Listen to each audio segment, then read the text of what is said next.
Max TV భక్తి ప్రేక్షకులకు నమస్కారం. వామన ద్వాదశి అంటే ఏంటి? అలాగే దీని ప్రత్యేకత ఏంటి తెలియచేయడానికి ఈ రోజు మనతో ఉన్నారు స్టూడియోలో ప్రముఖ ఆధ్యాత్మికవేత్త సత్యనారాయణ మూర్తి గారు. నమస్కారం గురుగారు. అనుజ్ఞ నమస్కారం అమ్మా. ఎలా ఉన్నారు? బాగున్నానమ్మా. గురుగారు, ముందుగా వామన ద్వాదశి అంటే ఏంటి? దాని ప్రత్యేకత ఏంటి మాకు తెలియజేస్తారా? వామన ద్వాదశి అంటే ఈ రోజున వామనమూర్తి పట్టాభిషేకం అయినటువంటి రోజు. వామ ఎవరికి పట్టాభిషేకం చేశాడు? వామనుడిదే ఈ ప్రపంచం అంతా, అంటే విష్ణుమూర్తి. ఆయనకి పట్టాభిషేకం కాదు, ఆయన భక్తుడైనటువంటి బలిచక్రవర్తికి పాతాళలోక సామ్రాట్గా ఆయన చేశాడనమాట. ఇక్కడ ఈ రోజున ఏం జరుగుతుందంటే, బలిచక్రవర్తి మనకందరికీ తెలుసు, ప్రహ్లాదుడి యొక్క మనమడు ఆయన. అయితే ఆయన చక్కగా ధర్మాత్ముడు, మూర్తిని పూజ చేస్తాడు, నిత్య విష్ణు భక్తుడు, నిత్య విష్ణునామ సంకీర్తనం చేస్తాడు. బాగుంది. మరి అటువంటిప్పుడు ఆయన దానాల్లో దిట్ట, వీర సూర కర్ణలాగా ఆయనకి మొత్తం అడిగిన వాడికి లేదనకుండా ఇచ్చేస్తాడు.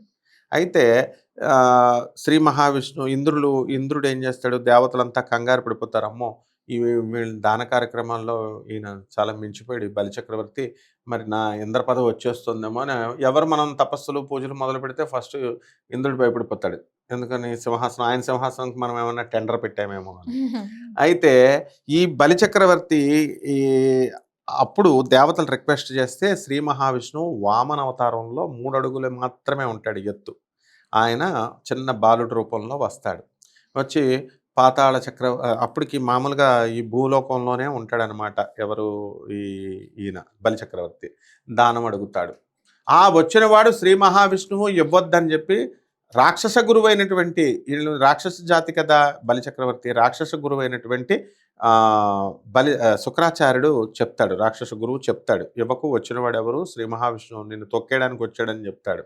అప్పుడు బలిచక్రవర్తి ఏమంటాడంటే, ఆహా ఏంటి నా అదృష్టము, ఎంత మహాభాగ్యం నాకు, ఆ సకల ప్రపంచాలకి నాయకుడైనటువంటి ఓనర్ అయినటువంటి శ్రీ మహావిష్ణువే వచ్చి ఆయన చెయ్యి నా చెయ్యి కంటే క్రింద పెట్టి దేహి అని అడుగుతుంటే నాకు దానం చేయడం ఎంతో సంతోషాన్ని ఇస్తుంది అని ఆయన నేను ఇస్తాను అంటాడు.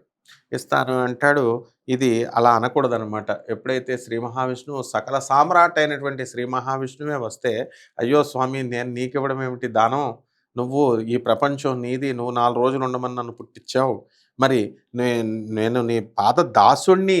ఆయన ఎలాగో పాదదాసుడే పాపం బలిచక్రవర్తిలో. ఒక్క విధమైనటువంటి అహంకారం, ఒక లిప్త పాటు క్షణం వచ్చిందనమాట. అంటే నేను మంచి దానాన్ని చేస్తున్నాను. ఇప్పుడు మనం చాలామందిని చూస్తాం, దానాలు చేస్తారు, కానీ ప్రయోజనం ఏముంది? చేసేటటువంటి దానం ఎలా ఉండాలంటే, ఎడం చేత్తో చేసేటటువంటి దానం కుడి చేత్తో తెలియకూడదు, కుడి చేతికి చేసేటటువంటి దానం ఎడం చేతికి తెలియకూడదు, అంతలా ఉండాలి. వీళ్ళు దానం చేస్తారు, 100 మందికి చెప్తారు, వాట్సాప్లు తీస్తారు, అందులో పెడతారు, నేను అనాథలకు దానం చేస్తున్నాను, ముసలాళ్ళకి ఓల్డేజ్ హోమ్స్కి దానం చేస్తున్నాను, పప్పులు ఉప్పులు అందరి దగ్గర కలెక్ట్ చేస్తారు.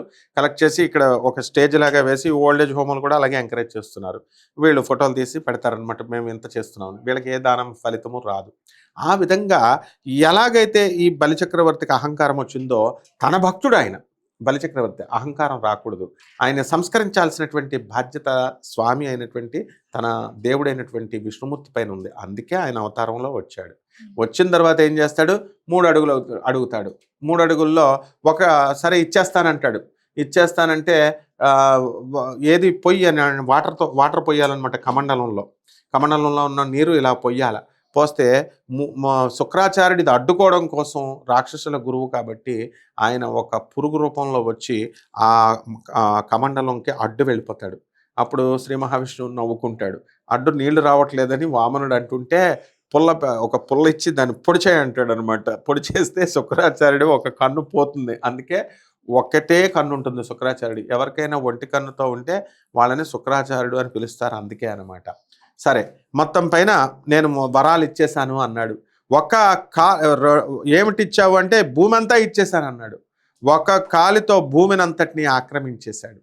ఇంకొక కాలితో ఆకాశం పైన కాలు పెట్టాడు. అంటే ఈ బ్రహ్మాండాలన్నీ కూడా ఆక్రమణ అయిపోయినాయి. ఇక 3వ అది ఎక్కడ పెట్టాలంటే నా తలపైన పెట్టమంటాడు. ఆయన విష్ణుమూర్తి, ఆయన వామనవతారం ఈ రోజునే వామన ద్వాదశి రోజునే జరిగింది. తల మీద పెడతాడు. ఆయన పాతాళలోకానికి తొక్కేస్తాడు. తొక్కేస్తే ఆయన బలిచక్రవర్తి భార్య వచ్చి అడుగుతుంది, నీ భక్తుడినా నువ్వెందుకు తొక్కేశావు పాతాళ లోకానికి అంటే అప్పుడు ఏమంటాడంటే ఆయన పాతాళ లోకంలో చక్రవర్తిని చేశానమ్మా, నీ భర్తలో వచ్చినటువంటి అహంకారాన్ని తీసేస్తున్నానని చెప్పాడు. పాతాళానికి చక్రవర్తిని చేసేసాడు. ఎక్స్ట్రా బూన్గా ఏం చెప్పాడంటే ఈ కల్పాంతరం కూడా నువ్వు చక్రవర్తిగా ఉన్నావు కాబట్టి నేను అంతవరకు కూడా నేను గేట్ కీపర్గా వాచ్మెన్గా ఉన్నాడు. అది శ్రీ మహావిష్ణువు యొక్క ఔన్నత్యం.